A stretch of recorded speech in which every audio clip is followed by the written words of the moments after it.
This is Noise Cafe Cabaret. Sorry, this is your interlocutor, the wrong hero. There's the phone. Hold on. Well, to start things off, I guess we'll do some vintage hero. Here's a cute touch. I don't talk to her, I talk to the dog.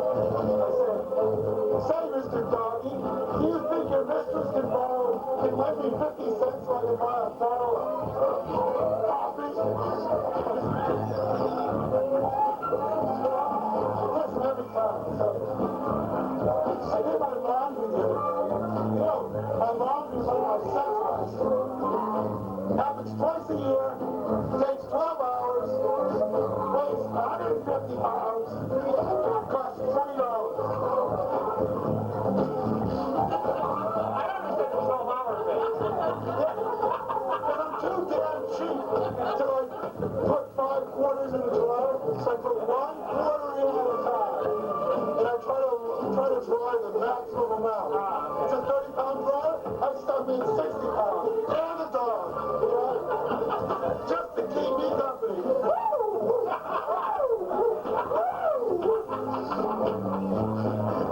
So now you know. I think that when my newborn baby is presented to me at the hospital, and the nurse hands it to me, wrapped in swaddling clothes, I think what I'll say to her is, don't bother wrapping it. I'll eat it here.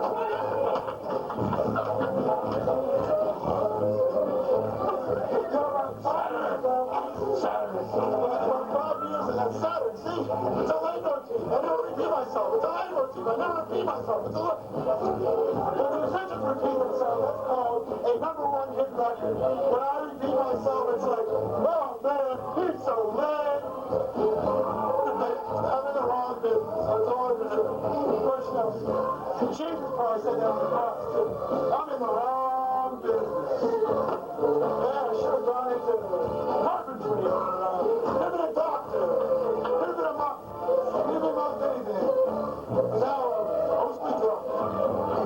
So, the Pope is saying that drug addiction is grounds for divorce. Well, I'd like to add a little something to that. Marriage is grounds for drug addiction! Okay, think about that. Like the Pope is the big expert on marriage and drug addiction. And you see him see that, sure. Hey, John Paul, is that looking at your arm? Track marks. He's using. Come on. Take the hat off. Put one bump on the top of the cell. Get rid of the road. The other prisoners might think you're funny. You know, you ever hear that song by the Beatles? It's the last song on Revolver. That's a pretty safe question. Ever hear that song by the Beatles? Can I pander to you anymore, obviously? You know, ever hear the theme from the Flintstones?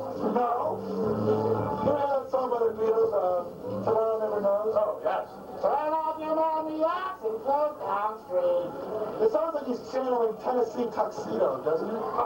Turn on your mommy ass and float down. Sorry, Chumley. We're going to go see Mr. Turn off your mommy ass. Well, what happened when John Lennon went to heaven? He met St. Peter before they did. St. Peter says to him, oh, John Lennon, we imagine there's no heaven, God. Nice, you finally made it. Thank you for gracing us with your appearance, my liege. Well, you know, there's an old saying. An apple cleans your teeth. An apple a day cleans your teeth. Well, so does a hand grenade. There's another old saying. A carrot improves your vision at night. Well, so does a hand grenade. Well, a carrot improves your vision at night. Just when you need the most, when you're asleep. An apple a day keeps the doctor away. Right, but I need to know what kind of fruit keeps the policeman away. Not pension fruit, maybe? Bribe fruit? I don't know. I should get one of those air fresheners that smells like a policeman's pension check. So he pulls me over, makes one whip, his ain't worth it. I'm out of here. Go home your merry way. God, we kind of sick lately. I had a stupid hemorrhage. That's because I wasn't smart enough to have a cerebral hemorrhage.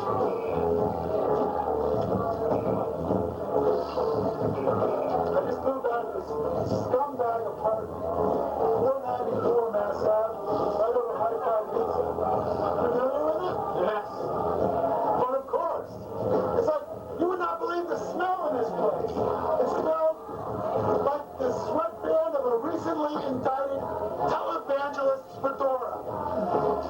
It smelled like Dang's dental plaque. It smelled like Chairman Mao gave the place a tongue bath. Like the place came furnished, which is great because I wouldn't have to go out and buy cockroaches. At 4 o'clock in the morning, all the bums standing outside the window. It's a good rubbing alcohol. It's not a great rubbing alcohol. My girlfriend's a wino. I'm going to buy her a bottle of Nouveau Rouge wine. It's like they're going upscale at Central Square, so I was driven out, running controls out. You know, even the roaches are going upscale. Like, please don't refer to the garbage as garbage. We call it designer filth. They put a little sign over the guest bedroom. Welcome to Vermin Court. Bedbugs and silverfish, please use the servant entrance. Well, you know, they say, oh, the food in the cupboard is so old. Like there's a picture of a pro-magnon on the can, and it's written in Egyptian hieroglyphics. He's like going, food, good.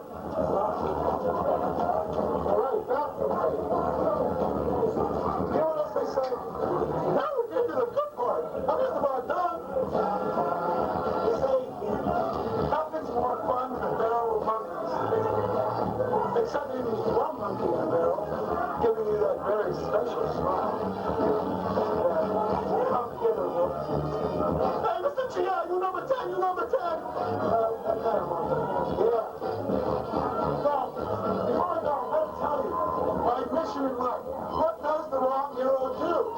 What is your power, wrong hero? I haven't seen you exhibit any evidence of superpowers except maybe supercilious ranting at top speed. Alright, here's my power. I make invalids out of Superman. I make other heroes doubt the reason for their existence. That's our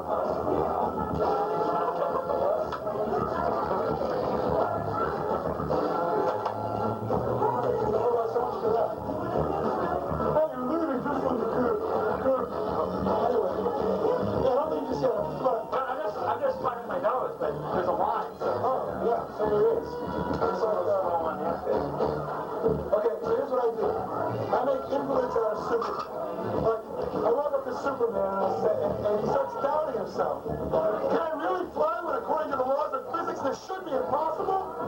Should I really be wearing this big S on my chest? People will think I'm a Nazi and it means SS. Is it really right for me, a man with superpowers like that of God, to fly around in this flashy uniform? Shouldn't I go camo, low-key, you know, maybe all brown or something? I look good in black. And like Batman, you know, it's like, you know, why am I busting my ass fighting crime? Why don't I just give all the money to all the crooks? I'm a wealthy millionaire. I'll just give all my money to the crooks, and then there'll be no more crime. They'll have all the money. Or, oh, I don't know, the Flash. Can I really run at the speed of light without having my legs fly out of their sockets? Or Captain America. Like, if this shield is bulletproof, then why don't the crooks just make bullets out of the stuff the shield is made out of and shoot me? Maybe I shouldn't do this anymore. And the Hulk. When I go up to the Hulk, he starts saying stuff like, Hulk, nurture. Hulk, use proper syntax. Hulk, study Heidegger.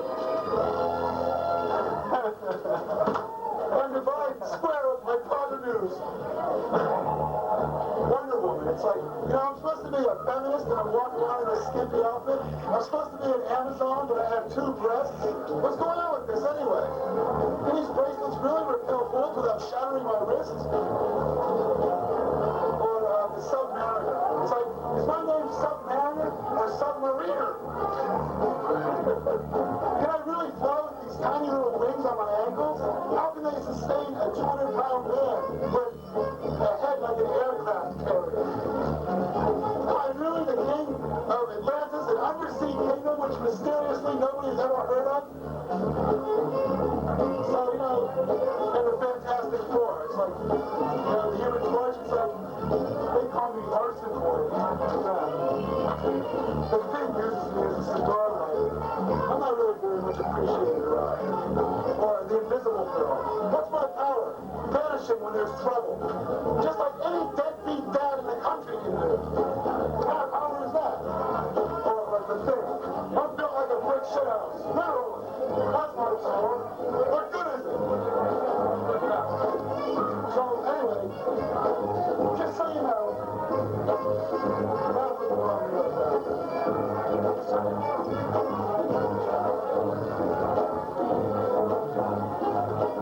I've been thinking about that song. Every little breeze seems to whisper release. Think about the ramifications of that. Every little breeze seems to whisper. Louise, make it stop!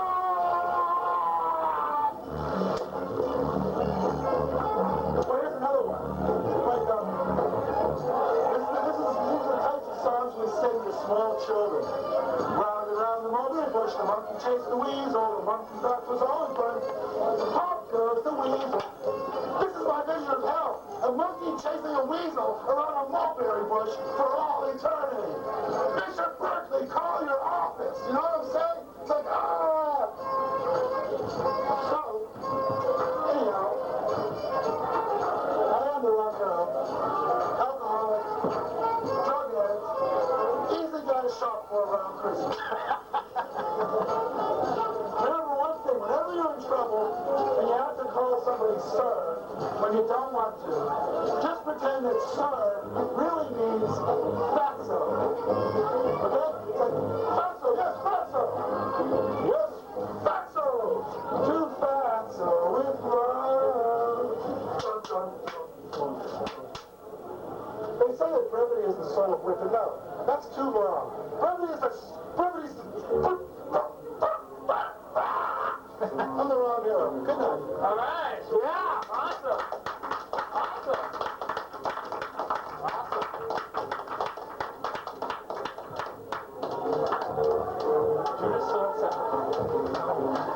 That was great. That was worth a ride. I know, but it was worth the time. To do. So there's no need to rent. Greetings. As I may have mentioned earlier, I'm the wrong hero, and this episode of our now 11-week series on politics in particular and the presidential elections of 1996 in general is still going. I do believe we're probably at this point about halfway through, but I've been saying that ever since episode number 5, so I'm not entirely sure you can take me at my word. In fact, you can always count on the wrong hero. Yes, you can always count on the wrong hero for one thing: to be unreliable. Now, we've more or less exhausted the topic of the 1996 presidential election. And because of that, I think it might be good to talk a little bit about some historical things. But my leg is bleeding. I just cut it. So maybe we should take this opportunity to talk about the prehistory of American politics.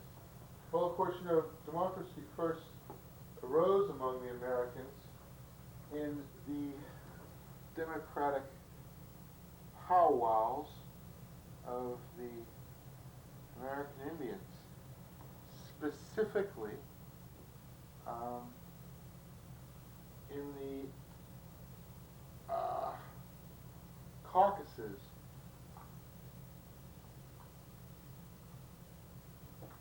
The word caucus is, of course, of Amerind origin, or should we say Native American. You have to be very careful. Native American is acceptable, but not native. Amerind is acceptable, but not American Indian. So, in some ways, it seems you just can't win. Anyhow, the Anti-Federalists, who arose, of course, almost immediately after the Articles of the American Confederation in, I believe, 1783,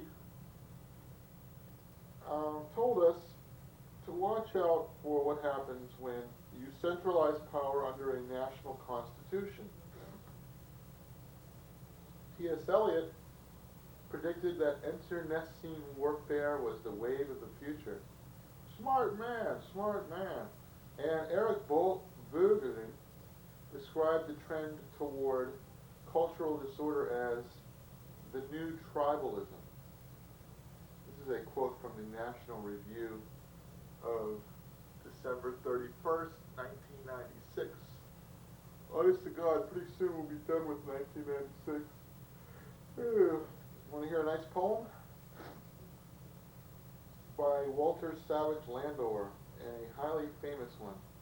George I was always reckoned vile, but viler George II.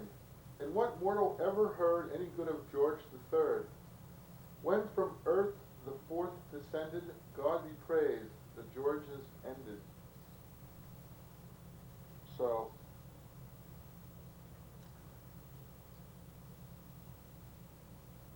President Clinton received advice from two sources during his recent bout with acute hoarseness. His doctor said he should remain silent, and his lawyer affirmed that that was his right. All those winsome wagsters over at the National Review always come up with a quip or two. But of course, the king of political commentary is Jay Leno. Time after time, or more properly, one should say perhaps, his writers. Leno, many years ago, got off his anti-corporate kick and started placing the blame squarely where it doesn't belong, on the elected puppets of the capitalist system who actually run things. John R. Coyne Jr., citing Emmett Tyrrell, calls Bill Clinton a dangerous KBG-inspired and probably sponsored radical, an abettor and beneficiary of cocaine smuggling, an obstructor of justice, a tax cheat, a sexual predator, a witness, at the very least, to the peculiar pattern of death and violence among those involved in his rise to power, a congenital liar.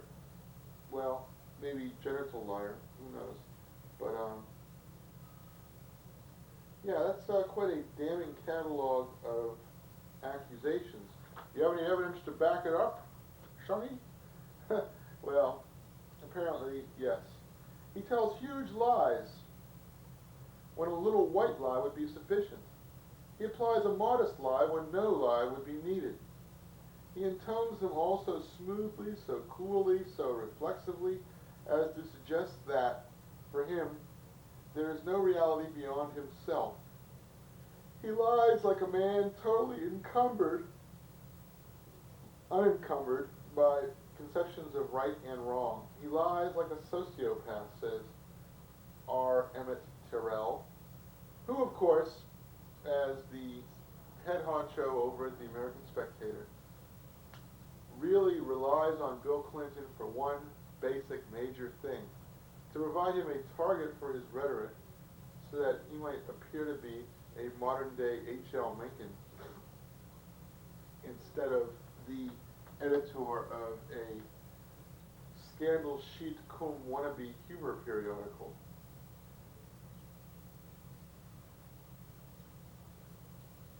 Now don't get me wrong, I'm not criticizing the American Spectator. I read it faithfully every month. But I just wanted you to know, that's what I thought. A coat and tie radical. Coat and tie for the job interviews, radical for the demonstrations and TV cameras. A chronic campaigner.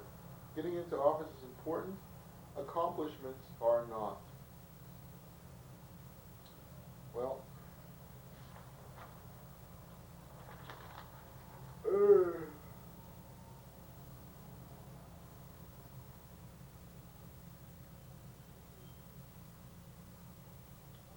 well.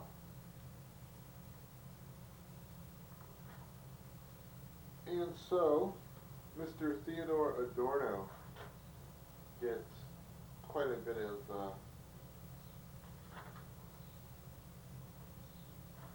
publicity at the turn of the year. His gladiatorial attacks on the culture industry form a model for the multidisciplinary cultural studies of today. Yeah? What about Gershon, Legman, and Martin, and McLuhan, huh? What about their gladiatorial attacks on the culture industries? Theodore Adorno, his gladiatorial attacks on the culture industry form a model for the multidisciplinary cultural studies of today. His essays on commodity fetishism and late capitalist reification cause nightmares on college campuses across the country. Say, sounds like my kind of guy. Proponents of pop culture denounce Theodore Adorno for thoroughgoing elitism. Defenders of Western tradition denounce his contrary contempt for commercial high culture, which he considered a moribund self-parody, falling victim to the same forces driving the popular culture itself.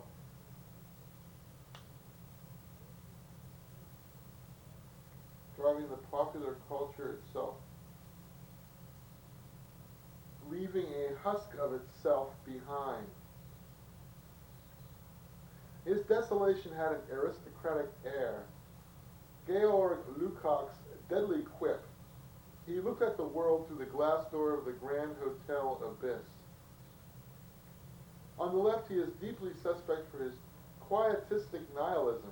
On the right, for his deep-grained, though highly attenuated Marxism. It might be said that secretly, he is style and nothing but rhetoric. Famous, arrogantly changing phrases, clanging phrases, surreal aphorisms, swirl in all directions, according to Alex Ross. This guy sounds more and more interesting by the minute. Like Mann, like Nietzsche, like Karl Kraus, Adorno practiced an irony so heavy and deep that his whole body of work is an all-or-nothing proposition, a life written out on a limb. It sounds an awful lot to me like, well, actually, I think he is discussed in Guido Marcus's Lipstick Traces, which, of course, talks about the links between the Situationists and punk rock. And interestingly enough, in Johnny Rotten's memoir, cum authorized autobiography written by himself, the first chapter is called Situationists? No, Situation Comedy. The book, by the way, is called No Dogs, Blacks, or Irish, or something like that. It's the only book in the library written by Johnny Rotten. It shouldn't be that hard to find. The sharp dichotomy between Theodore Adorno's highbrow and lowbrow music has been erected by the administrators of musical culture. Theodore Adorno himself said, the sharp dichotomy between highbrow and lowbrow music has been erected by the administrators of musical culture into a fetish which neither side may question. In consequence, the guardians of highbrow music are shy of sounds that have found a home in lowbrow music. It might discredit the lucrative sanctity of the highbrow variety, while the fanatical supporters of lowbrow music wax indignant at the mere suggestion that their music could have claims as art. Adorno trumpets informal music, free of a false reliance on both an alien necessity and an alien chance. Gee, you know, it sounds an awful lot like punk rock to me. I don't know. Mary, Theodore Adorno in Minima Moralia says, progress and barbarism are today so matted together in mass culture that only barbaric asceticism toward the latter and toward progress in technical means could restore an unbarbaric condition. No work of art, no thought, has a chance of survival unless it bear within it a repudiation of false riches and high-class production. The older media, not designed for mass production, take on a new timeliness, that of exemption and improvisation. They alone could outflank the united front of trusts and technologies. Of course, you know, this is the principle I've been proceeding on all along with these programs. I'm not incompetent. I'm merely trying to subvert the dominant technology. These shows are not shoddily put together at all. Why, no. As a matter of fact, they are works of post-ironist, post-modernist art. And, yeah, that's it, see? Yeah. So about as much of Theodore Adorno as you can possibly stand. Noise, as the enemy of perfectly engineered pop products, has become a last refuge of social protest in music. Political messages in pop lyrics are all too easily manipulated and reversed. For example, Mac the Knife.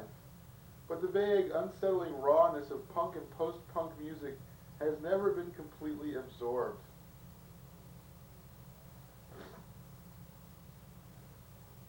Under every no lay a passion for yes that had never been broken, said Wallace Stevens.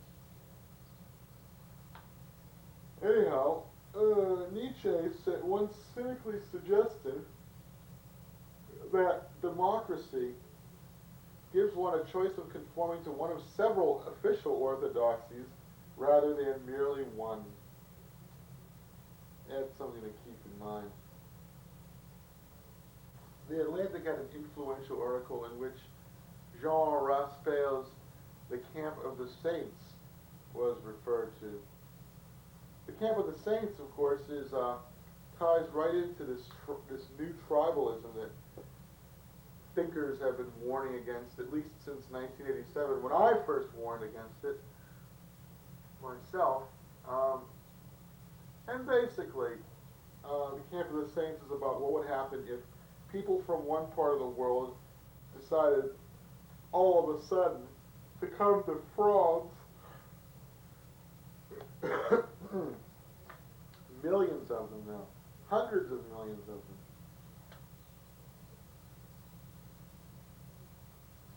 And of course, here comes a searing excoriation of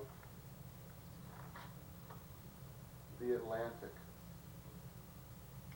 Rapid reciprocation between the sensational and the boring seems to be a common feature of Atlantic writing.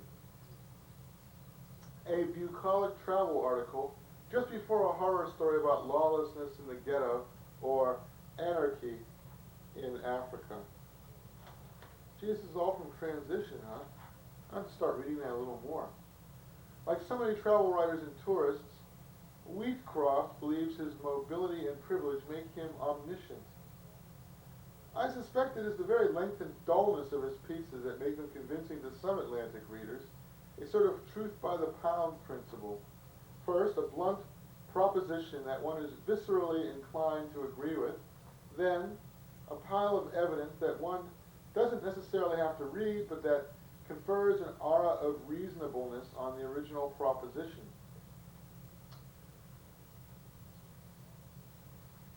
Geez, who's writing all this? Atlantic readers' sense of WASP entitlement has been profoundly shaken by the seismic shifts of decolonization, feminism, and globalization of the economy, says Charles Sugneth. The Atlantic wants to be an opinion leader publication, not a lifestyle sheet. Hence, a certain solemnity is required, even in recounting the most lurid fictions. The pseudo-debunking article.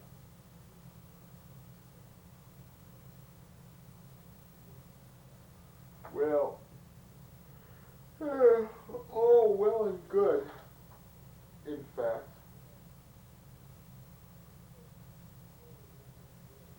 Yes, it was from the journal Transition.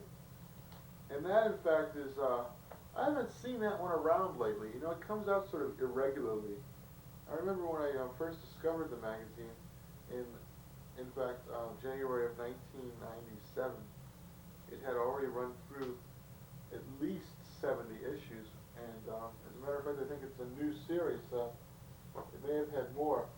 Transition is sort of everything the Atlantic wishes it were. Hence, I suppose, the reason it has cause to criticize the Atlantic so harshly. Until recently, until fairly recently, I think it was published out of Kenya, Africa. I'm not sure where it's published out of now, but hey, what can you do? Free jazz. Why? Who's trying to hold on to it? Uh-huh.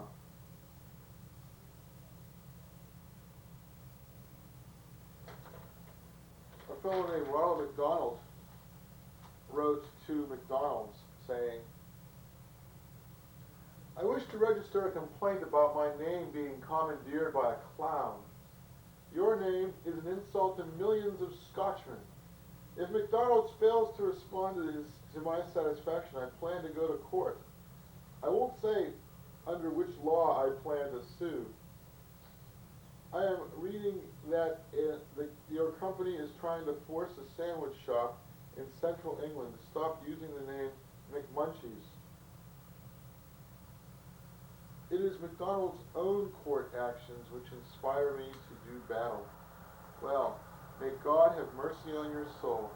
Nobody fucks with McDonald's, as the recent McLibel case that settled between Greenpeace London and McDonald's proves.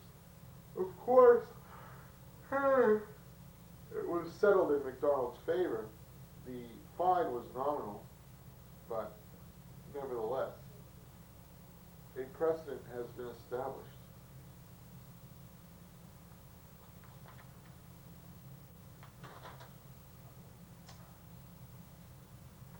A Canadian art student deliberately vomited on a Mondrian at the Museum of Modern Art in New York City. And my question is, how could they tell? Pittsburgh is one of the Northeast's most segregated cities, and the poverty rate among Pittsburgh's blacks is among the highest. Racist assumptions are built into the very foundation of American policing. The first organized police forces in this country were slave patrols. Just some food for thought here.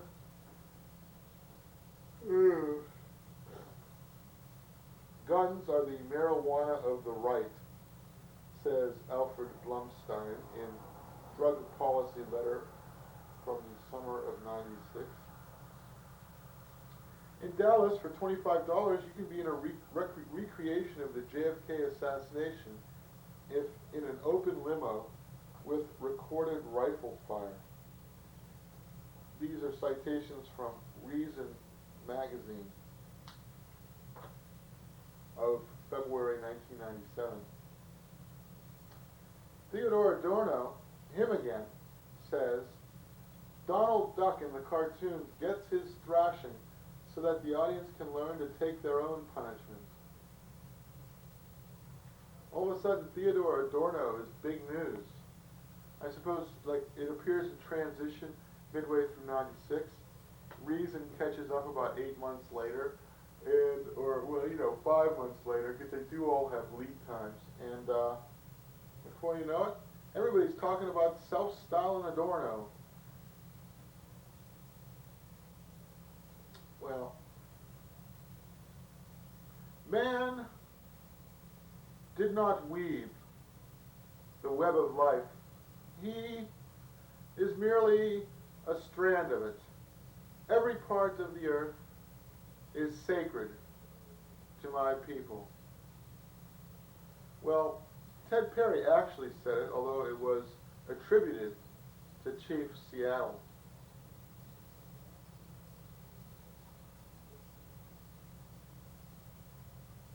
Southerners are more likely to agree that violence is acceptable in defense of home and family, and as a mechanism of social control. Duh, really? And they are especially likely to endorse violence as a response to insults and affronts, most of all when they involve women. This pattern suggests a culture in which honor threatened is honor lost, and no response to the possible loss of honor is too extreme. Or, as one wag put it, in the South, there's just more folks who need killing. Well, the flower of Southern manhood was all killed off during the Civil War, so that could well be. Whereas up north, you could buy your replacement. You could pay somebody to replace you, or pay $300 to not have to fight. And that's a pretty cool gimmick. I wonder why they didn't think of that in the Vietnam War. Oh, they did. The college exemption. The bribe your doctor to say that your son is medically unfit. Damn it. The State National Guard routine.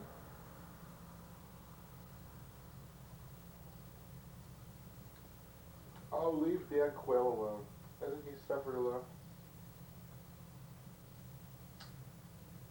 Or, as Spy Magazine says, shut your damn semicolon, bracket face.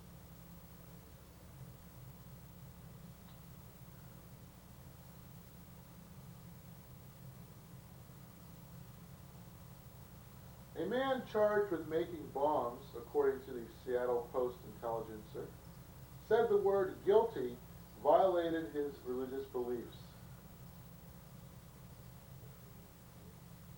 One of the media's fundamental flaws, missing the story initially and then shifting into overkill mode, says Harvey Kurtz. The attack dog hysteria, which marked the Watergate era, says Alan Doyle.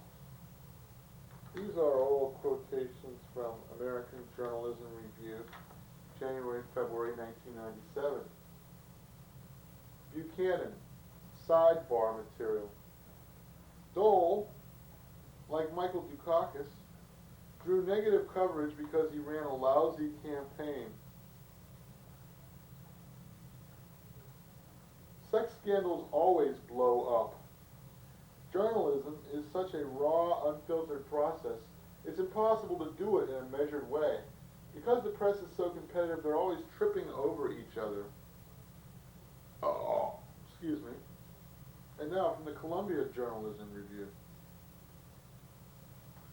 The yuckiest site on the internet. I wonder where you can get that. I suppose if you typed in http://www.yucky.com, I guess. You might be able to get it. Or I could just go to the CJR of January, February 1997 and look it up. Didn't think to write it down.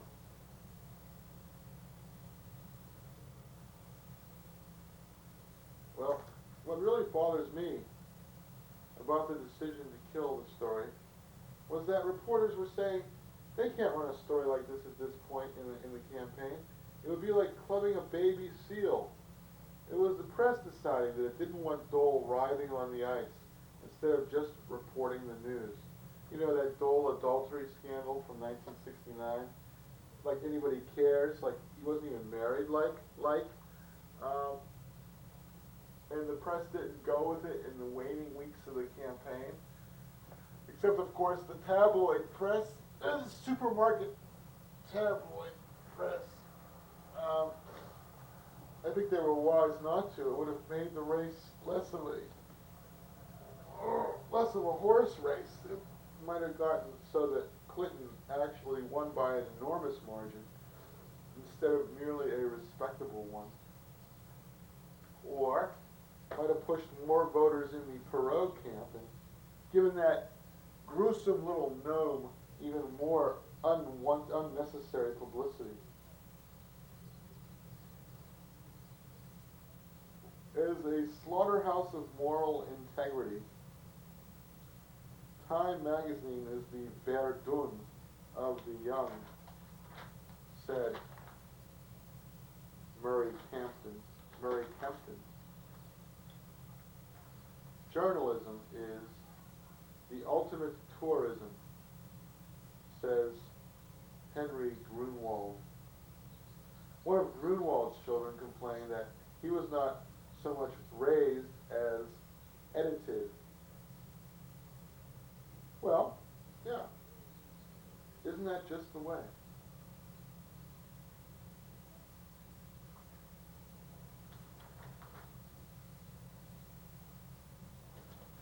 I read an interesting book called Killer Kids, Bad Law, Tales of the Juvenile Court System by Peter Reinhardt. Some excerpts. Solving the alleged disparities in minority overrepresentation in prison, one anonymous answer included the need to arrest more white people. Page 37. For the New York Assembly leadership and for their supporters, studying racial composition in the jails was of greater urgency than meeting an immediate need for public safety. The issue was not whether Rome was burning. The issue was whether it was burning in an egalitarian fashion. The cocky punks every cop hates who deny all wrongdoing, relying on the fact that mom and dad will believe them and eventually bail them out of their troubles. Philip pointed the starter's pistol in the officer's face and said confidently, "This is a stick-up."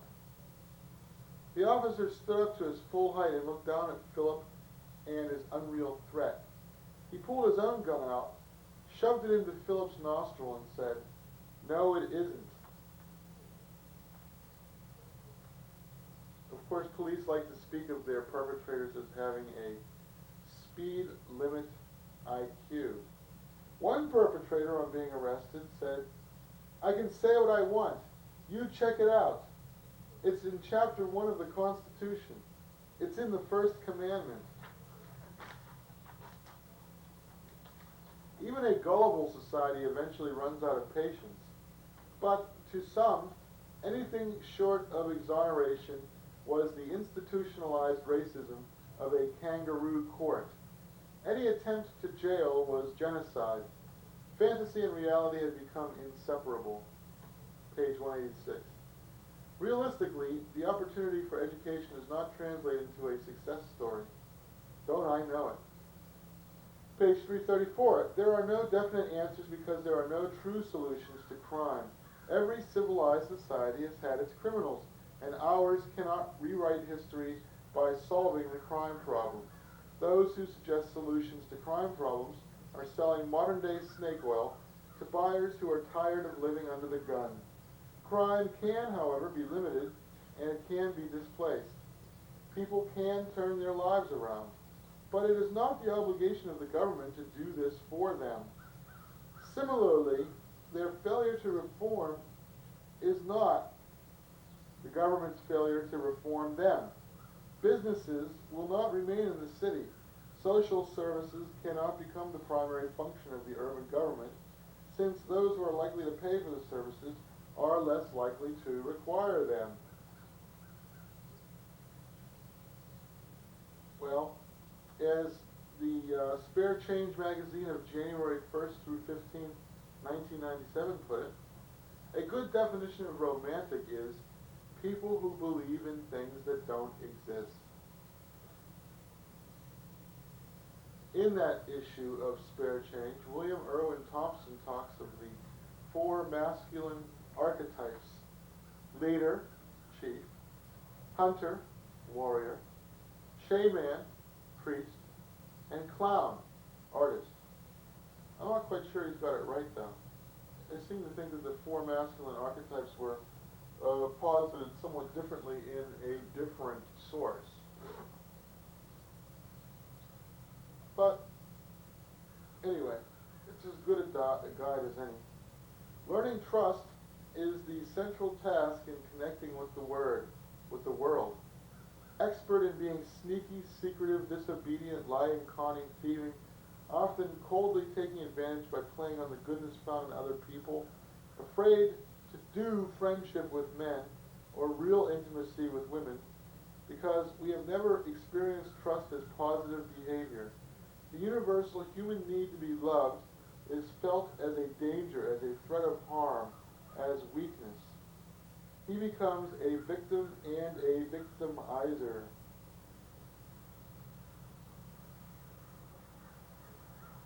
Well, and in a related mode, Christopher Isherwood talking about warfare. The atmosphere of the war, the power it gives all the things I hate: the newspapers, the politicians, the Puritans, the scoutmasters, the middle-aged, merciless spinsters. Well, there's either an internal war going on or an external war, which momentarily diverts us all away from the growing fragmentation and tribalism within the country itself.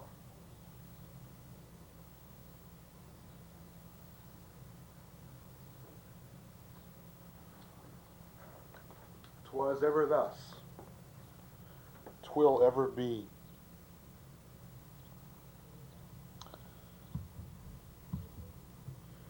And all I can say is, ain't it funny how time fades away? In my sane moments, I love this country. I love it just because I don't belong, because I'm not involved in its traditions, not born under the curse of its history. I feel free here. I'm on my own. My life will be what I make of it, says Christopher Isherwood in his diaries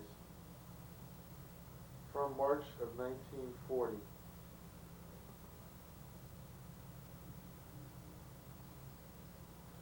The Women, by Hilton Owls, is one of those happy anomalies of literature, a highly concentrated mixture of memoir, literary criticism, and musings on politics and psychology that provides a refreshing small-scale fix on two cumbersome American themes: racial and sexual identity. That, in all its eclecticism, the book has an almost magical cohesiveness, is due to the peculiar talents of the author, Hilton Owls, ALS, who combines a quirky brilliance and analytical thought with a gift for visual and psychological description worthy of a novelist. Talk about hype here. The result has the hidden but compelling logic of a poem, and like the best poetry, suggests much more than it says. Geez, Andrea Lee, huh? The most insidious of literary roles, that of a host, a friend of the great, a personal mythologizer, a raconteur. I don't know what's so insidious about that. I think it's the most elevated of literary roles, myself, personally.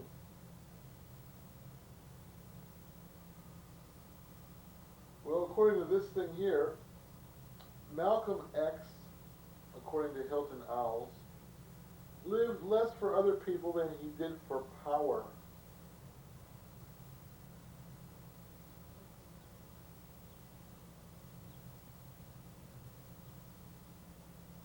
Who is ED?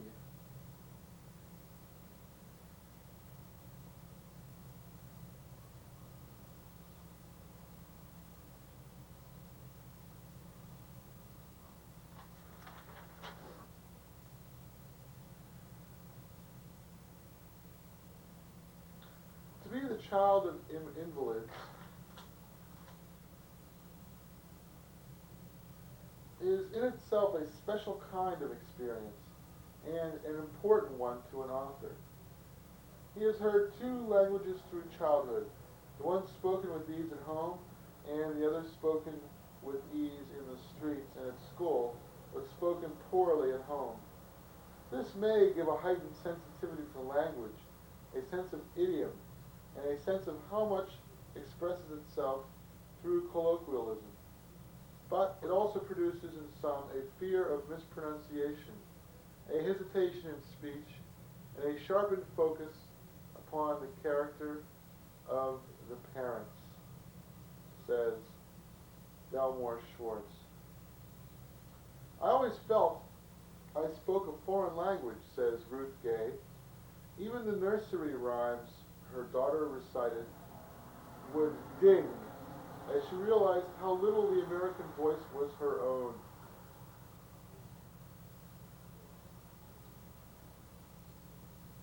The anecdotal method is not in the best repute, but perhaps we can make it more respectable by calling it testimony.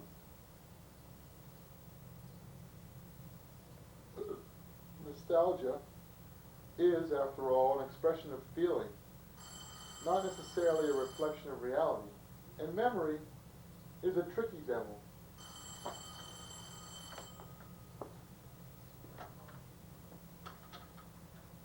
Hello? No messages.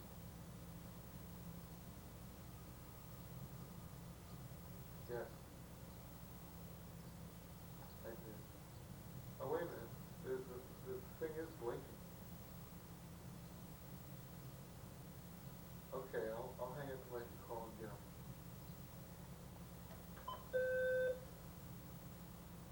Nope, no messages. Well, it was blinking. It blinked once, but that was it. Nope.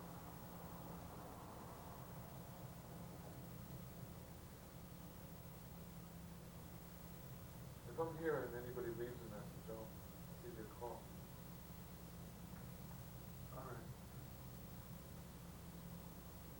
Then I'll see you tonight.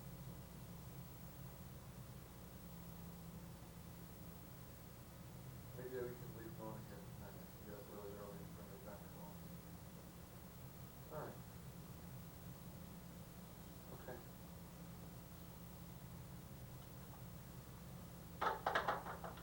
Well, so, yes,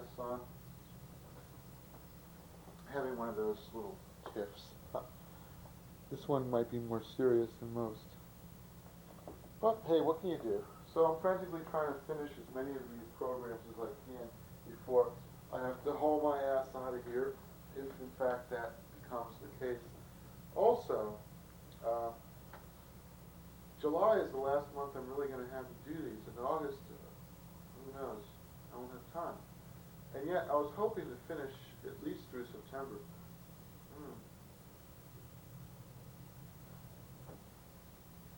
Anyway, I got to focus a little more intently.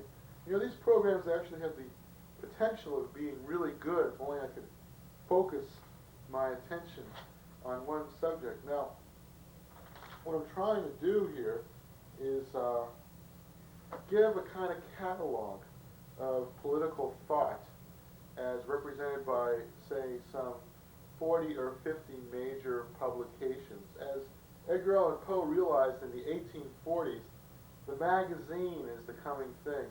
People don't really have the time to voraciously devour books, or, in any event, they might have the time, but they don't because, of course, they voraciously devour skull-emptying media like this. Media which is more pictorial than substantive.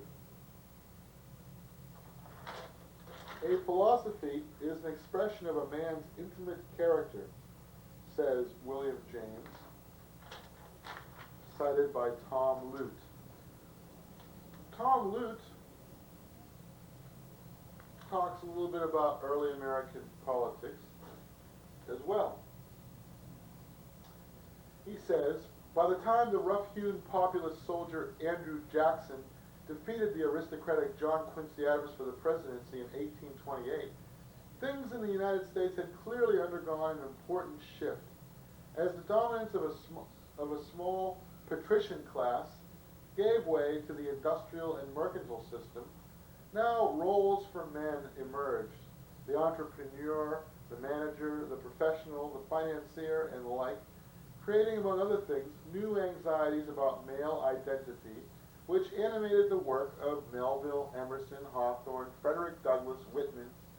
After the Civil War, battle lines were more clearly drawn between the remnants of a patrician class decrying the end of civilization and portions of a middle class bewailing the feminization of American culture.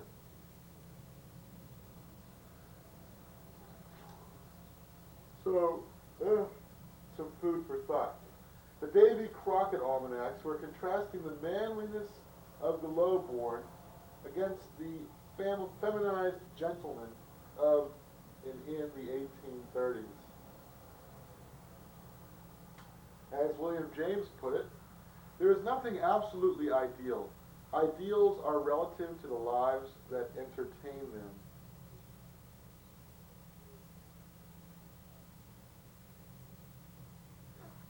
And so now what we have is, well, I couldn't say that the roles of men have changed all that much since the 1820s. It's just that they've taken on different forms, different shapes. I think that we've made significant advances to a certain degree. There are more people who realize the contradictions which rule our everyday existence. Whether they are able to publicize their beliefs adequately is another question altogether. But the very fact that there are people who do realize this is significant.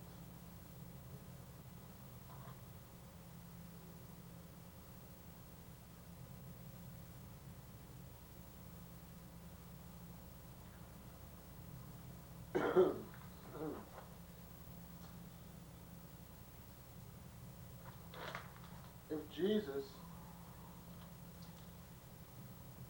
is really online, what's his personal email address? I've got a few bones I'd like to pick with him, says Richard S. Russell in Time magazine of January 13th, 1997. Just think of how heretical that would have seemed. If Jesus really has a post office box, what is it? I got a few things I gotta say to that sumbitch. If you eliminated the money angle, religion would die a quiet death, says Dale Kilco. Madeleine Albright is Margaret Thatcher, Yankee style, says Antoinette Corbin.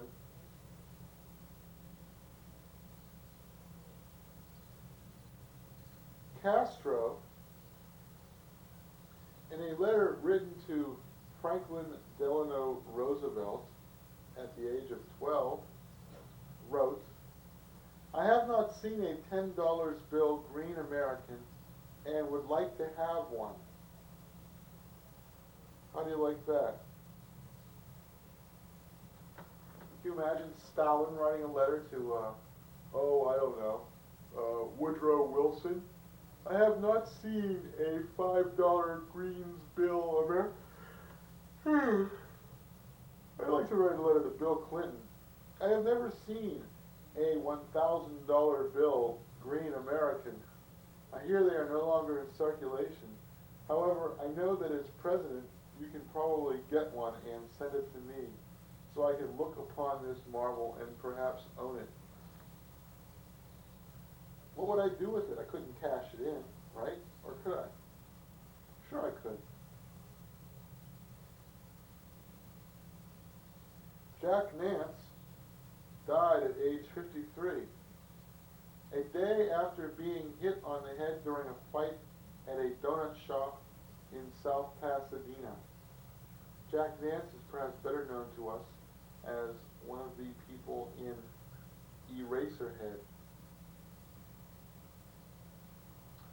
Speaking of Stalin, it was Bruce W. Nealon who said, Stalinism means never having to say you're sorry.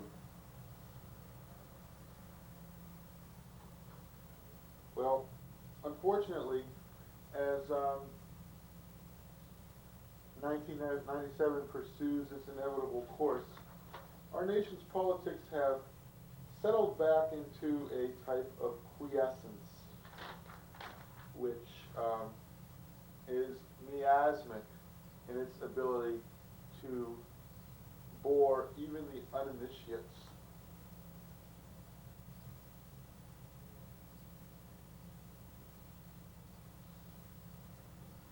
Don't let the philosophy of Gingrich push your parents into the gas ovens of managed health care. A radio ad for the Arizona Democratic loser, Maria Milton, House Representative. What's the Constitution among friends? A statement attributed to George Washington Plunkett.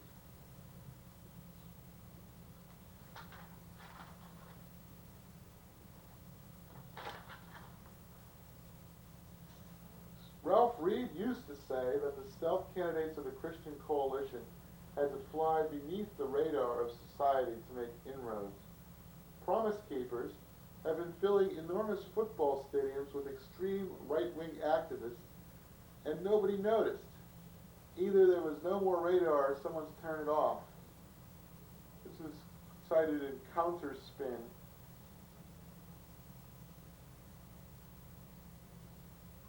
From September 27, 1996. Perhaps the power press is simply not disturbed by Promise Keepers talk. We heard plenty of rhetoric just like it during the recent debates over affirmative action, gay and lesbian rights, welfare, and crime. The mainstream media are very receptive to people who promote individual responsibility, demonize immoral females and homosexuals, and bemoan the traditional family's decline. Perhaps that's why Promise Keepers are not scary. It's forthright talk about equality that makes establishment media squirm, just as it used to be forthright talk about sex which made members of the older generation squirm, whereas sadism was a perfectly acceptable substitute.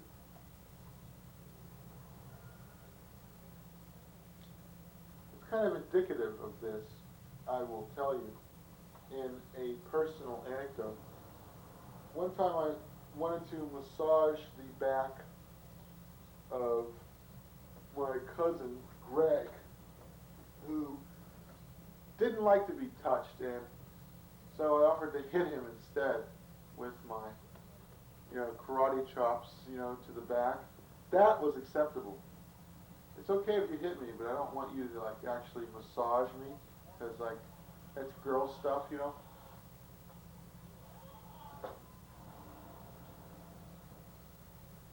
Well, just goes to show. I've never heard of a woman who's ever turned down a massage. Ever.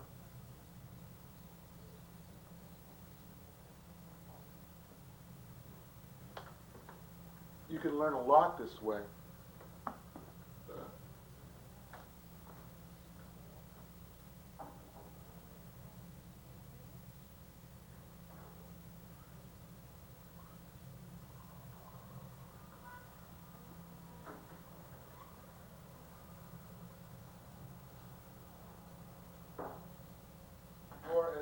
Young put it, you can really learn a lot that way. It can change you in the middle of the day. Though your confidence may be shattered, it doesn't matter.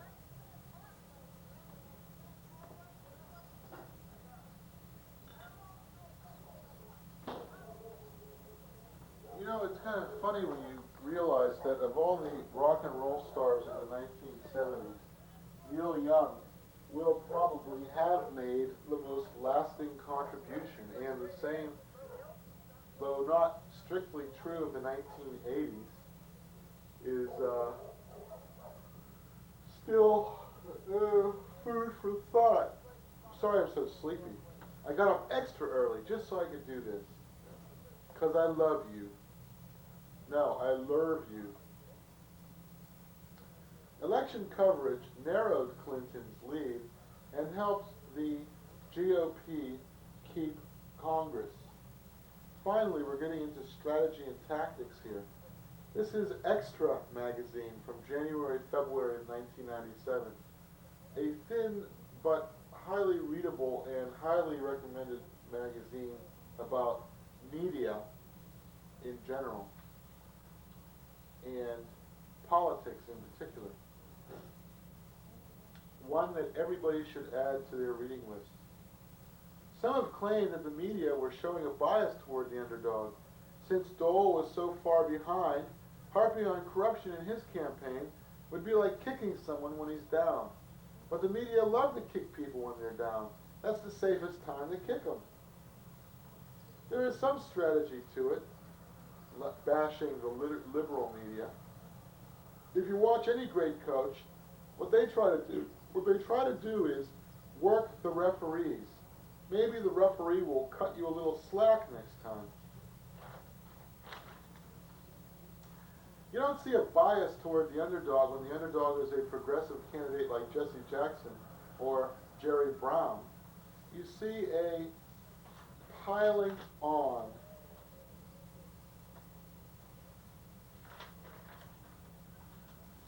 Westinghouse CEO Michael H. Jordan, who controls CBS, told the Times that maintaining a Republican Congress was important in terms of preventing any sort of super-regulatory zeal. Regarding the all-important question of how much responsibility the CIA had, we are being asked to take the word of sources who, in a more objective account, would be considered suspects. The most popular online news service, by the way, Reuters, which you can reach at http www.yahoo.com/text/headline/news.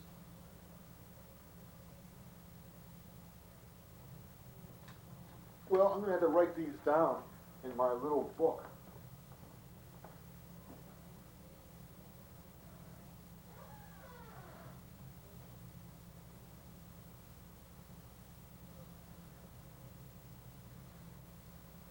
Now you may be saying to yourself, well, I thought you already had them written down in a little book. I do.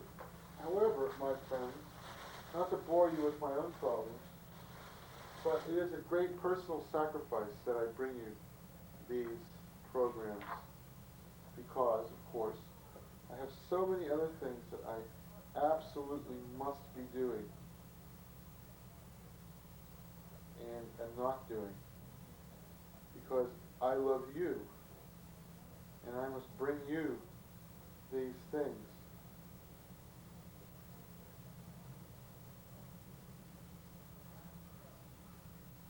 Well, for that matter, you know, a lot of people seem to prefer CNN to Reuters, so I'm not quite sure what they mean when they say that it's the most popular news service. Among whom is it the most popular news service? That's what I'd like to know. Who's making this judgment call?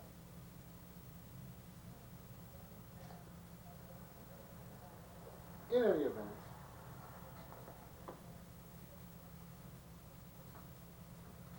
did you know that in a 1952 Supreme Court decision. The Supreme Court, well, of course, who else would have, affirmed the Americans' right to film. So, keep that in mind. Next time you're caught snapping photos of the stars and one of them smashes your camera, you have a right to film. Recently, a picture was taken of Thomas Pynchon, the notoriously reclusive author, and recently, the writer of Mason and Dixon, 8 weeks on the New York Times bestseller list, which in itself is a miracle. I am proud to say I'm one of the few people who apparently has read the thing all the way through without being paid to review it. And it's great. I love it. Oh, yeah, but I can see where Mr. and Mrs. Average Joe American might lose patience with it. I mean, how many people actually made their way through The Saltweed Factor by John Barth? John Barth doesn't have quite the charisma or writerly style of Thomas Pynchon, and yet their books have many compelling similarities. But it is Pynchon, of course, who is celebrated, and John Barth is sort of left to the margins of academia. Anyway, in the New Republic, the comic book for policy wonks, and of course a big favorite, of January 20th, Robert David Sullivan says, "How can a voter express disapproval of a candidate's character without also expressing disapproval of his policies?" Well, easily, I think. If you question people who claim that Clinton is unfit to hold office, you will almost always find they oppose him on philosophical grounds anyway. One improvement would be political parties that are more powerful than individual candidates. Another reform would be a real multi-party system with Greens and Libertarians offering a choice to the Democrats and Republicans respectively. Until then, most informed voters know they have little say over their leader's behavior. Well, he makes some highly salient points there.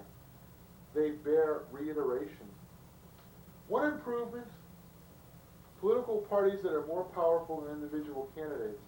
So if the Democrats don't like Clinton, they say, okay, you've become a moral liability and an embarrassment to us. Stand down. We're going to replace you with Al Gore.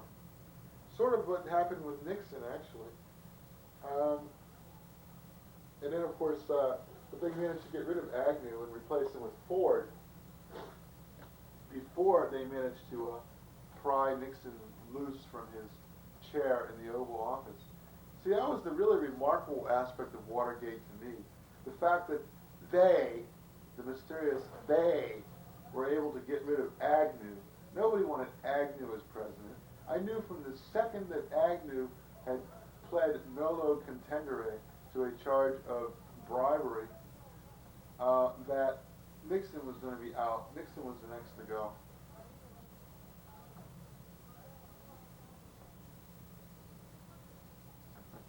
It was in the zeitgeist. Too bad, though, really. I wouldn't have minded if Nixon had been able to hang on by his fingernails until the end of his term. I don't like the blot that it creates in our electoral history that Nixon was forced to resign his office. Well, you know, everybody knows why he kept the tapes, but nobody's really talking about it. It was for history, putz, for history. Has anybody ever made tape recordings of themselves and then destroyed them? I mean, it would be like destroying a part of yourself, Natch. I mean, I have hundreds and hundreds of tape recordings. To my knowledge, I have never deliberately recorded over any of them, even the most salacious ones. So, anyhow, we have that to think about. It was in January of 1997 that the whole debate over ebonics inflamed the media. Now, under a multi-party system, there would, of course, be an ebonics party. And if you didn't like the ethical lapses of its leader, you could replace him with a leader more acceptable to his or her ebonics constituency. Just think of all the teeny tiny little parties you could have in the wake of America becoming a multi-party system. Back in 1976, I came up with a whole list of such parties. Yes, I'm 20 years ahead of my time, ladies and gentlemen, as Rush Limbaugh is so fond of referring to his audience. See, that's the thing. Some of this stuff is so cornball and old hat that if you bring it back, you sound like a brilliant avant-garde spoofster instead of a moldy fig who is merely resurrecting the most hackneyed cliches of vaudeville and whatnot. By the way, this program is not only intended to provide me with a forum to rant at you for 2 hours, but it's also intended to be informative. And if you ever want to spend some time on the internet, I think one of the best sites is the Library of Congress. And to get to the Library of Congress website, just find one of the search engines, like, Yahoo or Lycos or whatever. I'm confusing search engines with what they actually are. I always do this. I might as well look this up so I can make this distinction free and clear in my own mind once and for all, so I don't sound like an illiterate or semi-computer literate nitwit. This is all stuff we learn in library school. There are really 3 different types of ways of searching for information on the internet. One of them is through what are called directories. They're like phone books. Human beings actually have a hand in putting them together. Some of the most prominent ones are Yahoo, Magellan, www Virtual Library, the Argus Clearinghouse, and the Internet Public Library. Directories are differentiated from search engines, which are created by automated software agents. For example, Alta Vista, Excite, InfoSeek, Lycos, OpenText Index, or WebCrawler. Now keep this in mind. And of course, both are to be differentiated from meta search engines, an all-in-one search page such as InfoMarket, Savvy Search, or Enlight-N. When you use search engines, you're supposed to use quotation marks to enclose your search. So, if you want to get into the Library of Congress, I think you could do it through Yahoo, just like, or Alta Vista. You could do it through a directory or a search engine. Now, when you're using directories, you also put major search sites in quotation marks.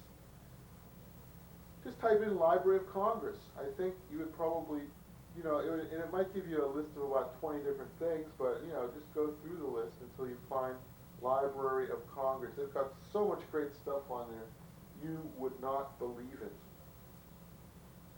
And you can download it.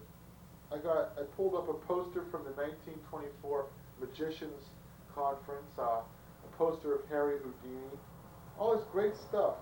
I mean, they've got interviews from the 1930s writers' projects, all sorts of data that you would have to spend endless hours sifting through repository library's collection in order to access, whereas you just sit right at your desk at the computer and download all this stuff free of charge. It's a phenomenon. And I'm not sure this was the case even a couple of years ago, but it is now. And, well, of course, they also have sound capability and video capability. I was watching a CD-ROM where it was Gulliver's Travels, and they actually had a clip from the Fleischer Brothers full-length animated feature, Gulliver's Travels. Not necessarily the best example of, because the Fleischer Brothers animated version is what one would call a corrupted text. But still, it was nifty. Another little bell and whistle. Won't be long before we'll be able to give verbal commands to computers, which they will be able to comprehend in any language. So all this worrisome typing will be a thing of the past. So it will be even less of a literate medium. Email and internet websites and discussion rooms, talk rooms, chat rooms. Supposedly they are a sign that Americans are once again becoming literate, but it's almost as if being a person who spends a lot of time on computers necessitates that you make some small concession towards literacy in order to indulge yourself in this incredibly addictive vice. It won't be too long, methinks, before this will become an entirely oral culture, and one of the things which will sort of move that along will in fact be the fact that you can give verbal commands to computers instead of having to type in the commands. Even now, Windows is a way of circumventing to a certain degree the necessity to type certain commands as you had to do on the old DOS system.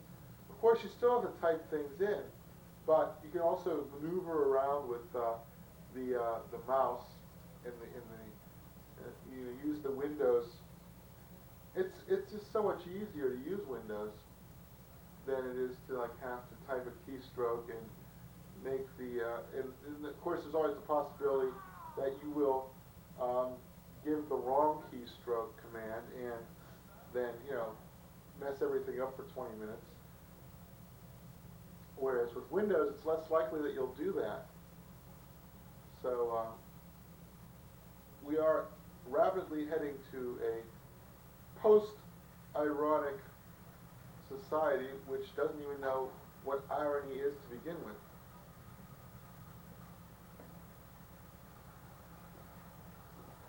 And a post-literate society which may have a dim understanding of the role of literacy, but which doesn't really pay it much heed. Of course, these are popular complaints. In his monograph, Love and Death, published in, I think it was 1949 or something, Gershon Legman said that people stopped reading in the 1930s. And yet, that's not strictly true. People still read, it's just that it's not that many people anymore. Anyway, I'm getting way off the subject. Fringe parties.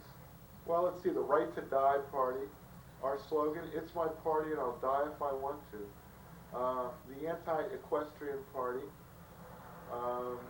There were a whole bunch of others, but those are the major ones.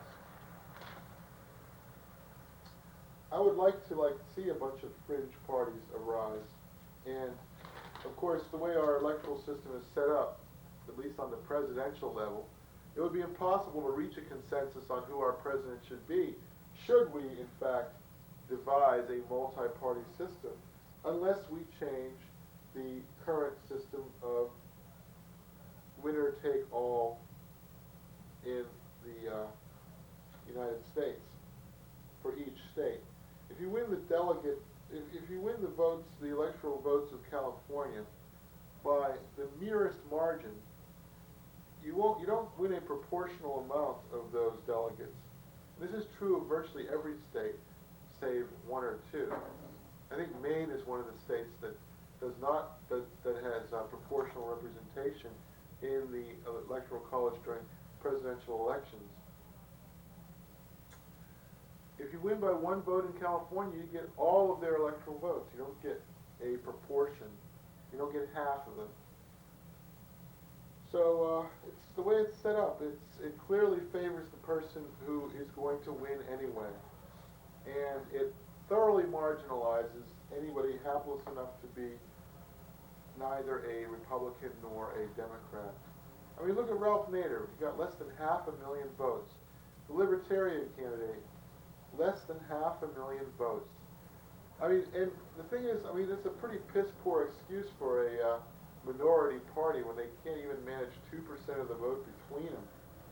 The American Independent Party in the election of 1972, I think it got less than 1% of the vote. It's funny because in recent memory, say in the last, close to 50 years, Strom Thurmond being one of the obvious exceptions, but you know, even he is the exception that proves the rule, which means tests the rule, incidentally. It's not so much that we have political parties outside of the Democrats and Republicans with any potential whatsoever of becoming a third force. It's that we have charismatic individuals who manage to catch the public's fancy for a while and propel his or her insurgent third party, breakaway party, to a limited degree of electoral success, but only insofar as it draws or siphons away votes from one or the other candidate. It's like the law of unintended consequences. Teddy Roosevelt ran against Taft, splitting the Republican Party in two in 1912, enabling Woodrow Wilson, a Democrat, to win the election. I don't think that Robert La Follette's Progressive Party candidacy of 1924 really affected the election one way or another, except to give Calvin Coolidge an even more insurmountable lead over the now forgotten Democratic candidate. I think it was John W. Davis. 1936, the third party candidate was negligible. There was none, as far as I know, of any significance in 1940 or 1944.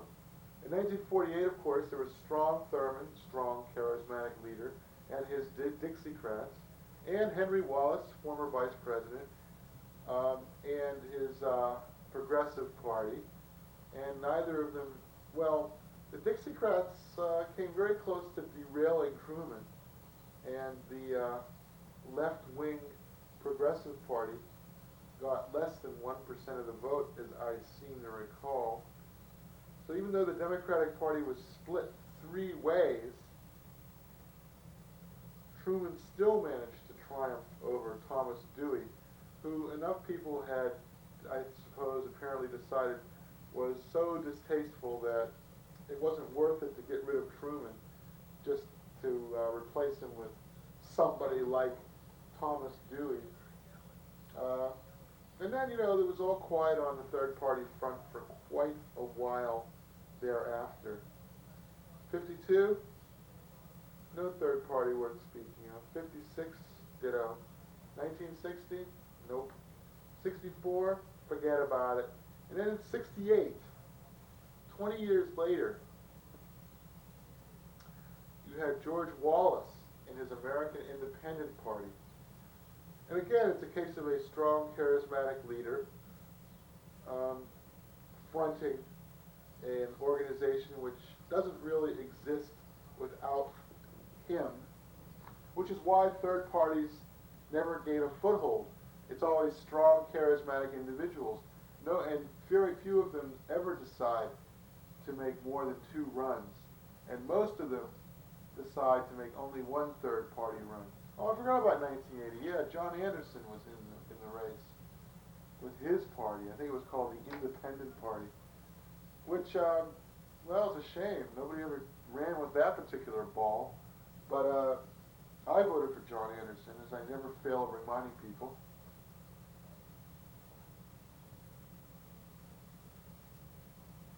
Now, some say that Carter would have lost anyway, even if Anderson hadn't been in the race. But I think it would have been a very damn close run, and as a matter of fact, Reagan might have lost.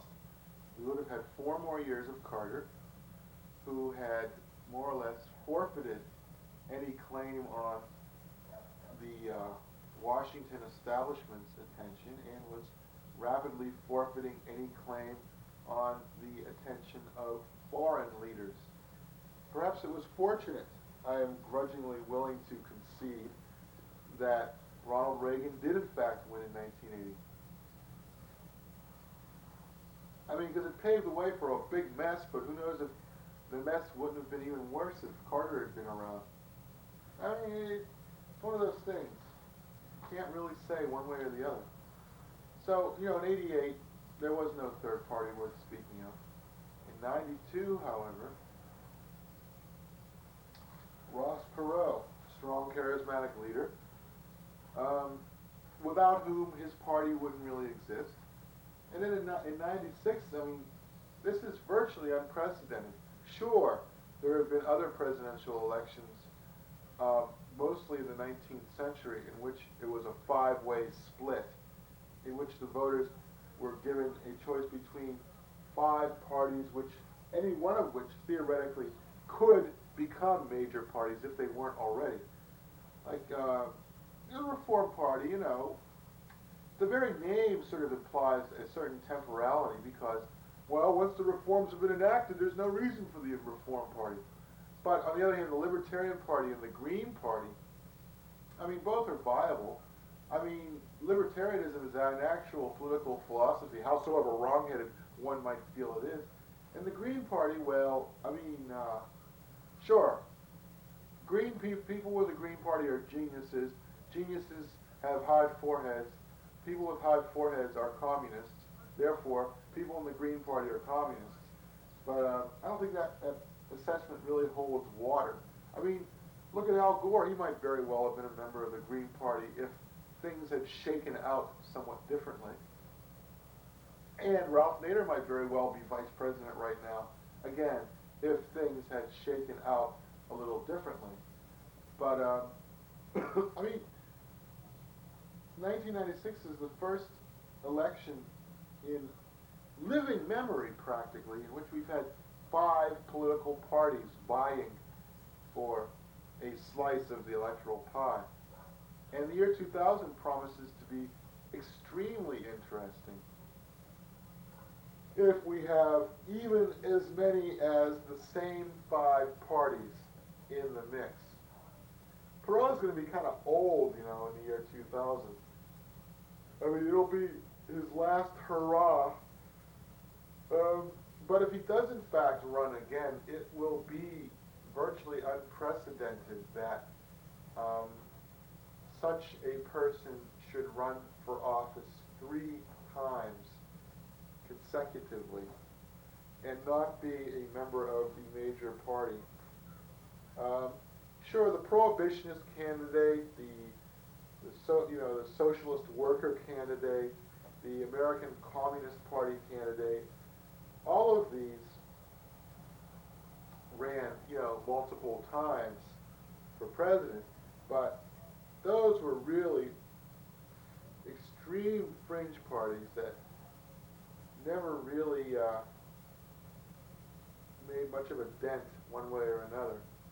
Sort of like the Natural Law Party or something like that. What we're talking about, though, is somebody who runs 3 times and gets more than 5% of the vote each time.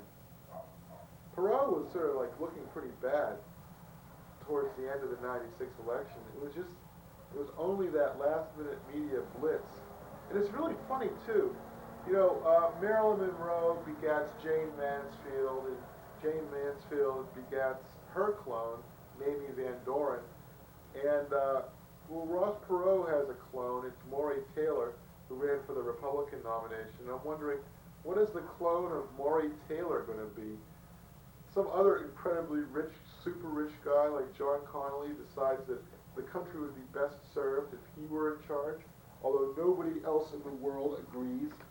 So, I mean, Ross Perot gets, 8% of the vote. Maury Taylor gets 0.5% of the Republican delegates. So who is the Maury Taylor clone? What is he going to get? And from whom? He'll get 1 vote. Maybe I will be that man. I will be that third generation Xerox copy of Ross Perot. I can do a pretty good Texas accent, and that high-pitched, sort of whining, querulous, quizzical. Man, what the hell's going on in this country anyway? Who's in charge here? Well, it certainly isn't the government, that's for sure. They don't know their ass from their elbow. They gotta pick up their, they have to pick up to themselves. It's super fun. Bunch of government regulation, busybodies, do-gooders, nitwits. Well, I hope that any emergent third party has a strong front man who has a way with words. It would not do to have somebody who is as boring as Ralph Nader or Al Gore heading up a third-party effort. You didn't hear much about the Libertarian candidate. I think it was Harry E. Brown. But the only place you ever heard anything from him was in the house organ of the Libertarians, Reason magazine. Did you know famous Libertarians included Ayn Rand, Drew Carey, and Harry E. Brown?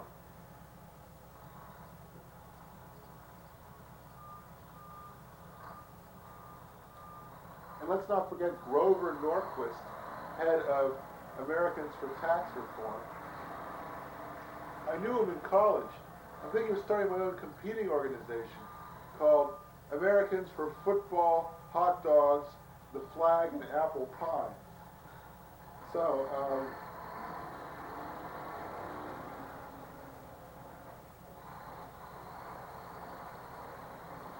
I should have said baseball. Although, I think football is better.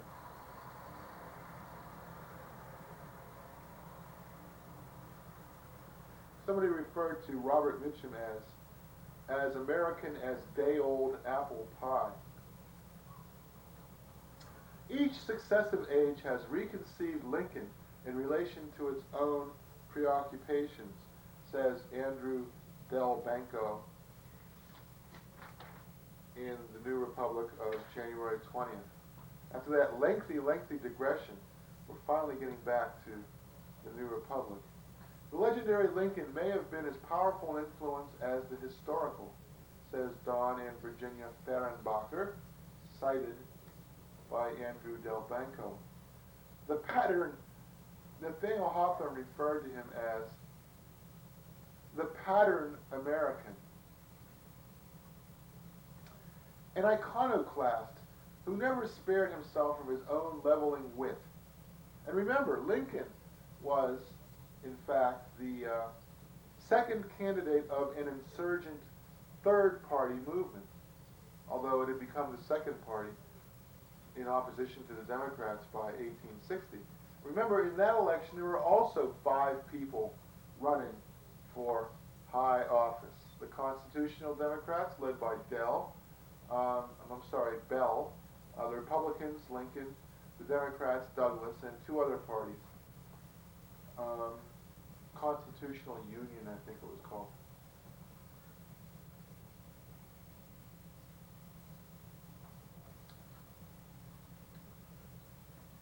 Lincoln was an iconoclast who never spared himself from his own leveling wit. He had un-Eastern folksiness, picked up by Will Rogers and Harry Truman, eventually to become a commodity sold to the public by Garrison Keillor and the like. It was Lincoln who invented self-denigration as a political style, a taste for broad humor. If it were not for these stories, jokes, jests, I should die. They give vent, are the vents, of my moods and gloom. Wicked wit, a hate of pomposity, unfailingly alert to the stirrings of pride. Never doubted he was driven by forces larger than his own will. He had contempt for the idea that accidents of worldly rank imply intrinsic worth. A man after my own heart. And I'm not talking Aztecs. It is impossible to determine the question of the motives that govern men, or to gain absolute knowledge of their sympathies, said Lincoln.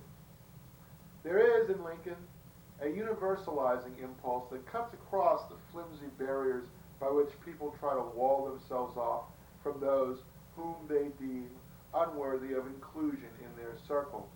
His mind was always moving away from the incidental differences among people and towards the affinities and linkages between them.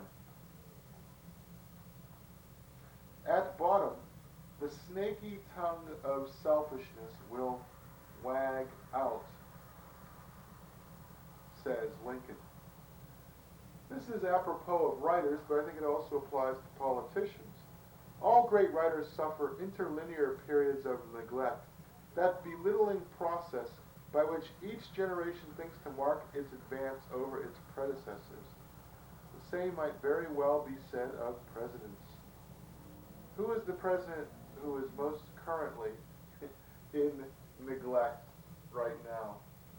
Well, geez, I don't know. Eisenhower? Could be. Nobody talks much about how great Eisenhower was or what a great contribution he made. Not that he did. Maybe that's why. No one gossips about a man dancing with his wife, says Aaron Lynch in U.S. News and World Report of January 13th, 1997. The less you know, the better off you are, says Margaret Carlson on appearing on political talk shows. Commercials are God's way of punishing you for watching television, says Neil Sternberg. Baseball is what we were. Football is what we've become, says Mary McGorry.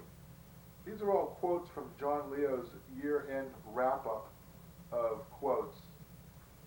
Make all your scandals complex and you can beat the rap every time, says Peggy Noonan. Cynicism is the imagination of the mediocre, says Joe Klein.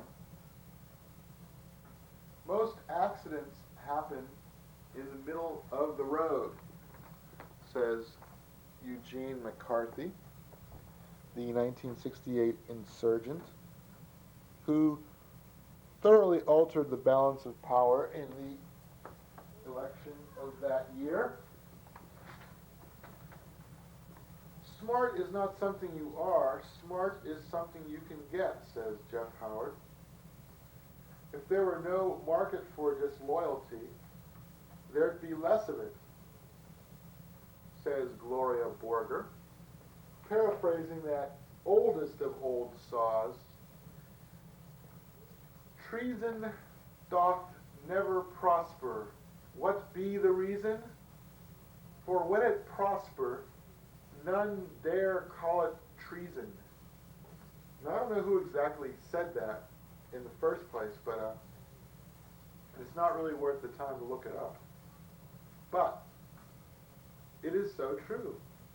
When treason prosper, none dare call it treason. A cat, backed into a corner, becomes a tiger.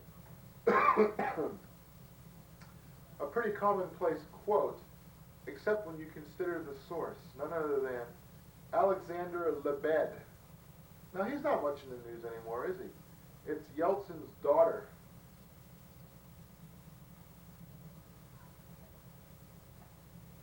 Never mind living well.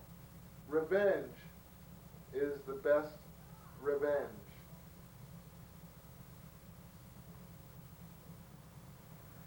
Did you know that a dog's nose is 1,000,000 times more sensitive than a human's? Did you know that a woman's sense of smell is keener than a man's? And smell plays a larger role in sexual attraction for women, which is why they're always giving you gifts of cologne for Christmas.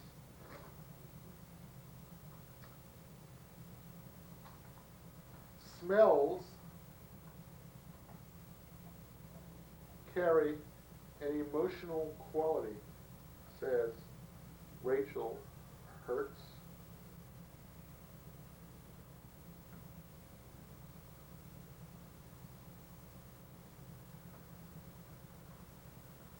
Hit a tripwire of smell, and memories explode all at once, says Diane Ackerman. Never believe anything until it has been officially denied. Getting caught is the mother of all invention. Growth for the sake of growth is the ideology of the cancer cell.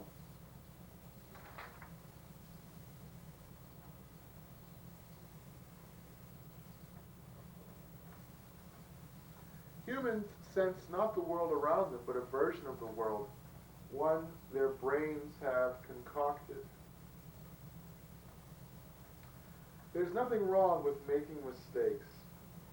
Just don't respond with encores. A new broom sweeps clean, but an old broom knows where the dirt is. There's nothing more depressing than optimism. The man who is swimming against the current knows the strength of it. You know, some of these sayings, I mean, they're kind of true, and yet they're kind of commonplace as well. They're not really valid as sayings, qua sayings, because anybody could have come up with them. And who needs that? Pure drivel tends to drive ordinary drivel off the TV screen, as I trust I have demonstrated over what has been nearly the past 2 hours.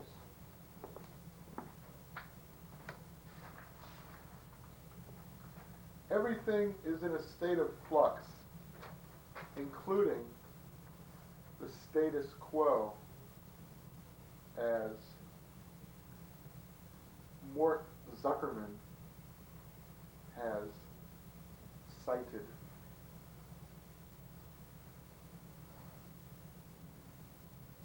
I do not agree that manners are morals. Demeanor may make things more pleasant on the surface, but it does nothing to correct basic race and class problems. Not on my watch syndrome, says Charles Peters in the Washington Monthly of February 1997. Pray that things don't blow up while you're in office.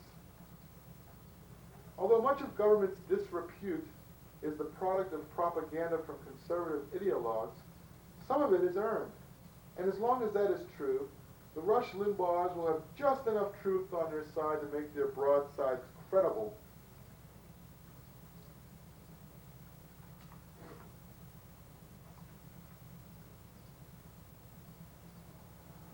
Why did a baseless statistic for abducted children run unchallenged for years? Because no one is in favor of child abduction. Is the CIA being used as a turkey farm? Isn't it already overstocked? Susan Threadgill, referring, of course, to Tony Lake. Well, I'm going to have to add the Washington Monthly to my list of places where you can get the political dirt.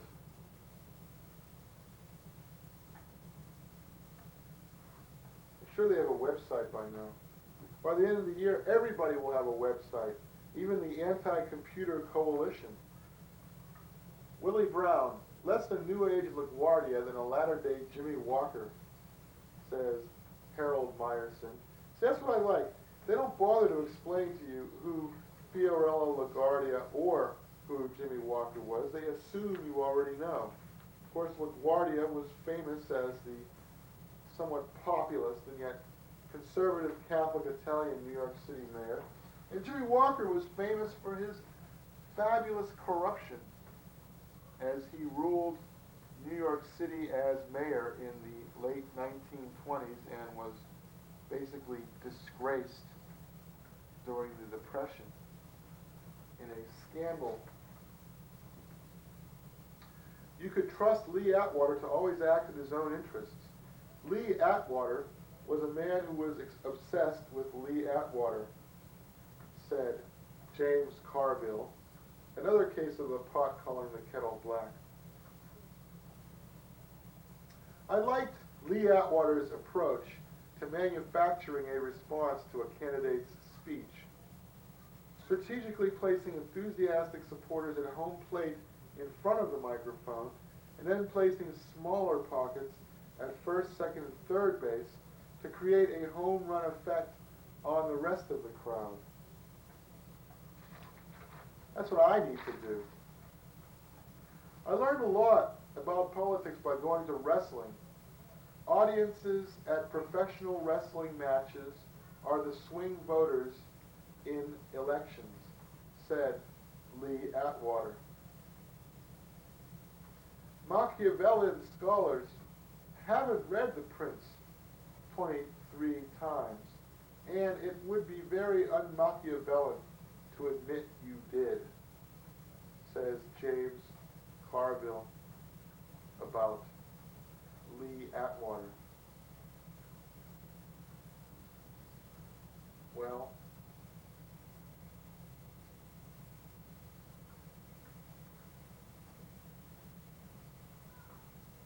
a shoulder-length rat tail is known in prison as a bugger grip.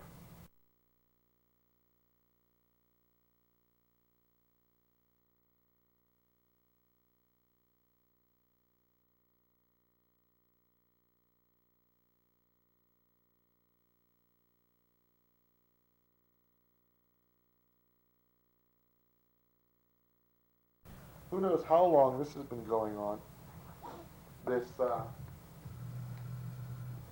talking to white snow. Well, it's okay. I wonder if the camera automatically turns off when there's, like, white snow. No, that couldn't be. So, violence is the way stupid people try to level the playing field. Psychiatric instability, tumultuous family lives, absentee parents, tempers, suicidal tendencies, foster homes, fascination with lethal objects, juvenile detention, sex promiscuity, substance abuse, crime, prison. Gee, sounds like the story of my life. Anyway, moving right along and winding down for the day. For most of us, tautology is an occasional slip of logic, an attack of laziness. But for Robert Bork, tautology may be the mental habit that allows him to argue in the first place. In Bork's conceptual utopia, the world is relieved of its cumbersome bulk and drained of its daunting variety and intransigence, and the social commentator need never stray from the same small group of damning attitudes. By joining moralism to the tautological mode, Bork speaks to those readers oppressed by the tauntingly perverse and unfathomable. Says David Denby. Even in Bork's passing remarks, we are unmistakably in the presence of moral certainty. This is from the New Yorker of January 13, 1997. In his book, Bork grinds seriousness and trivia together with a single pestle of wrath. He writes with a magisterial disregard for anything that contradicts his arguments. Daniel Bell might say that capitalism properly understood requires contrarianism. The techno-economic, whose dominant ethos is functional rationality or efficiency. The political, which is the arena of justice and power, and the cultural, the realm of religion and the arts, the arena of ritual and representation in which men and women try to make sense of their experience. He argues that each of these realms has its appropriate values, energies, and methods, and from the clash among them arise the contradictions of capitalism. Since the 1920s, an immense number of new desires have been created and satisfied, and the very Calvinist habits that capitalism, as Max Weber theorized, depends on, regularity, orderliness, loyalty to the enterprise, have been assaulted by the pleasures and freedoms that capitalism makes possible. This is the first and largest contradiction of capitalism. Fatherless young men in the inner cities are mesmerized by such fetishes of the status-driven pure culture as Nike shoes, so completely mesmerized that they will kill to obtain them. Archaic individualism is created by the same system that makes us wealthy and gives us liberty. We must fight the domination of the marketplace and raise our children as citizens, not as habitual consumers, says Daniel Bell. Modernism, in its classic phase, 1850 to 1930, despised the crammed character of bourgeois life and undertook willy-nilly a sustained attack on its temperament and mores.